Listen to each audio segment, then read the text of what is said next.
뭐 정책 이슈도 내놔야 하고 혁신 이슈도 내놔야 하고 뭐 이런 상황인데 사실 지금 뭐 여권에서 주목을 받는 게 이준석 신당이 네. 조금 자리를 차지하고 있는 것 같아요.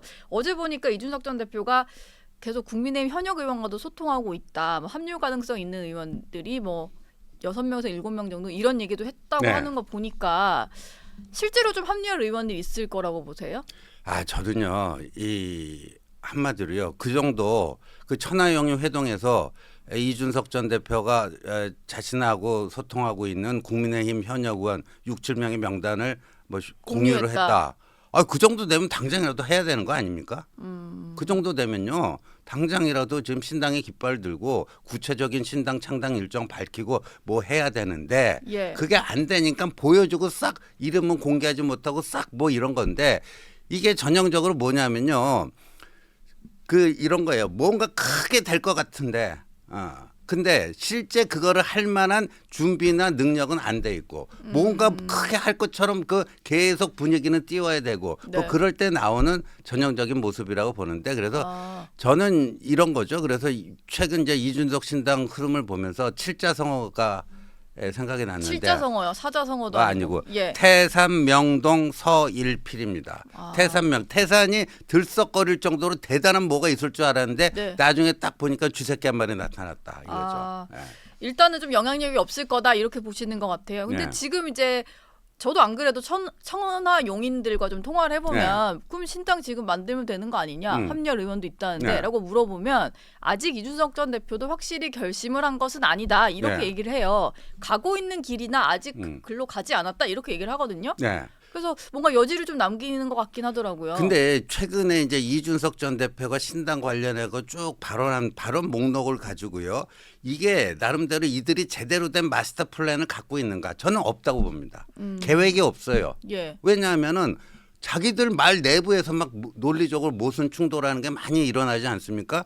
이준석이 예를 들어서 뭐 영남 신당, 영남을 본거지로 하는 보수 신당을 만들겠다. 네. 그런데 어제 김영태 전 최고위원인가요? 수도권 수도권 정당 도대체 뭔지 그리고 또 이준석 전 대표는 또 어떨 때는 호남 가서 뭐 할 수도 있다. 그리고 또 신당 창당의 명분을 보수가 망가지는 걸 막기 위해서 보수의 절멸을 막기 위해서 그런다 해놓고 또 무슨 이념적 스펙트럼 넓게 가면서 비명계하고도 연대할 수도 있다. 뭐 제3지대 신당 이게 도대체 이게 보수 신당인지 제3지대 좌우를 뛰어넘는 뭐 제3지대를 지향하는 건지 네. 지역적 기반을 어디에 두겠다는 건지 얘기할 때마다 바뀌어요. 그다음에 등장인물도 처음에는 민주당 비명계 나오다가 특히나 이제 이원우 의원이 이제 이뇨한 위원장에게 영어 막말하는 것도 안철수 의원하고 식당에서 싸운 거 이런 거 하면서 싸가지 없는 사람하고 어떻게 우리가 같이 할 수 있느냐. 싸가지론이 등장했죠. 네, 싸가지론이 또 등장하면서 거기 이준석과 함께 거기 어울릴 수 있는 사람들도 그때그때 바뀌고 있어요.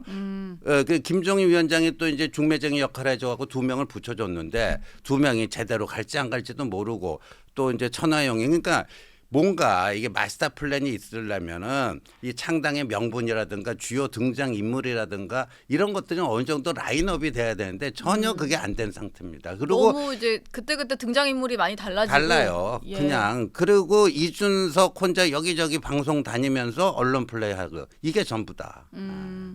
지금 일단은 우리 정치 예보관께서는 상당히 조금 신당에 대해서는 좀 약간 네. 비판적으로 비관적으로 좀 보시는 것 같은데 그럼에도 불구하고 일단 이준석 얘기를 들어보면 구상은 있더라 이렇게 말을 네. 하는 사람들이 있거든요. 그리고 예전에 뭐 당을 만들어본 경험도 있다 보니 네.